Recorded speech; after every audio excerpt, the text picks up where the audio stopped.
The end of illness.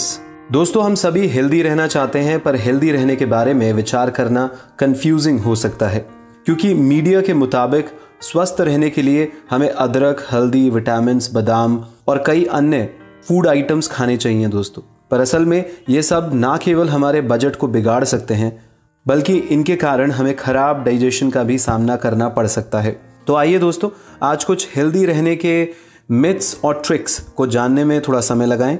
दोस्तों, इस video में बताई जा रही इंफॉर्मेशन हमने डेविड एगिस की book the end of illness की मदद से बनाई है।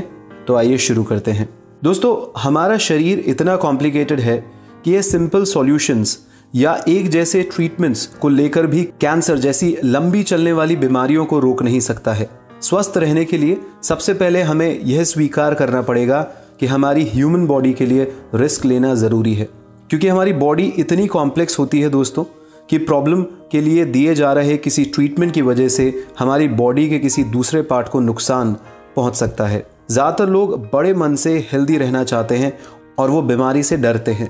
इसलिए जब भी कोई सलाह या प्रोडक्ट उन्हें स्वस्थ रहने का संदेश देता है तो वो उसके अनुसार काम करने लग जाते हैं।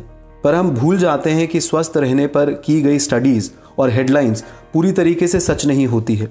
हमें उन्हें थोड़ा और डिटेल के साथ समझना चाहिए, क्योंकि स्टडीज़ अक्सर लैब में की जाती है दोस्तों, किसी ह्यूमन बॉडी पर नहीं की जाती। और कोई भी स्टडी 100% रिजल्ट तो नहीं देती है ना। विटामिन ऐसे कंपाउंड्स होते हैं दोस्तों जो प्रोटीन के साथ मिलकर काम करते हैं। ये एंजाइम्स को बनाते हैं जो हमारी बॉडी के कई फंक्शंस में इंपॉर्टेंट रोल निभाते हैं। मगर ह्यूमन बॉडी सभी विटामिन्स नहीं बना सकती है, इसलिए उनमें से कुछ को भोजन जैसे दूसरे सोर्सेज से लिया जाना चाहिए।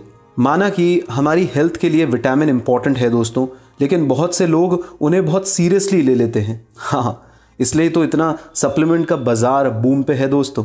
हालांकि विटामिन के सप्लीमेंट आमतौर पर नुकसान नहीं करते हैं, लेकिन आप एक हेल्दी डाइट लेकर भी ज़रूरी विटामिन अपनी बॉडी में डाल सकते हैं।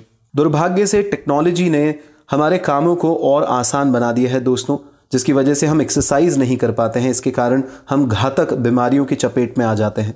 अमेरिकन कैंसर सोसाइटी के रिसर्चर्स के द्वारा 2010 में पब्लिश की गई एक स्टडी में पाया गया कि जो 37% महिलाएं और 18% पुरुष काम पर 6 घंटे से ज़्यादा समय तक बैठे रहते हैं, उनकी बीमारियों से मरने की संभावना उन लोगों के कंपैरिजन में ज़्यादा थी जो दिन में 3 घंटे से कम समय तक बैठे रहते थे। इसका कारण यह है दोस्तों कि बैठने से हमारे शरीर में मेटाबॉलिक चेंजेस होते हैं। इसके कारण हमारी कोलेस्ट्रॉल और ब्लड प्रेशर लेवल जैसी चीज़ें बिगड़ जाती हैं, जिससे मोटापे, हार्ट अटैक या अन्य हार्ट प्रॉब्लम और दूसरी बीमारियों में होने वाले रिस्क फैक्टर्स भी बढ़ जाते हैं दोस्तों। हर व्यक्ति का शरीर अलग होता है, इसलिए एक जैसी डाइट, विटामिन और एक्सरसाइज हम सब के लिए काम नहीं कर सकते हैं दोस्तों। स्वस्थ रहने के लिए हमें अपनी आदतों को भी चेक करते रहना चाहिए, ताकि हम समझ सके कि हमारी सेहत किन आदतों की वजह से बिगड़ सकती है। इसके लिए हमें अपनी बॉडी और लाइफस्टाइल पर ध्यान देना होता है, और हम इसके लिए निरंतर अपने ब्लड प्रेशर और वजन को भी चेक कर सकते हैं। तो इम्पॉर्टेंट बात यह है दोस्तों कि अब हम जानते हैं कि हेल्थ सिर्फ मेडिसिन लेने के बारे में नहीं होता है या कोई सप्लीमेंट लेने के बारे में नहीं होता है। ये बहुत कॉम्प्लेक्स फैक्टर है, और आपको अपनी हैबिट्स पर ध्यान देते हुए सही डाइट को लेने की ज़रूरत है, और ऑब्जर्व करते रहें दोस्तों कि कौन सी चीज़ें आप पे काम करती हैं और कौन सी चीज़ें नहीं करती हैं। आशा करते हैं आपको ये किताब पसंद आई होगी। हम शॉर्ट समरीज हमारे YouTube व्यूअर्स और सब्सक्राइबर्स के लिए बना रहे हैं दोस्तों। यदि आप इस समरी को डिटेल में सुनना चाहते हैं तो आप हमारी एंड्रॉयड ऐप पे आ सकते हैं, किताबी कीड़े गूगल प्ले स्टोर पे लिख के। बहुत बहुत धन्यवाद।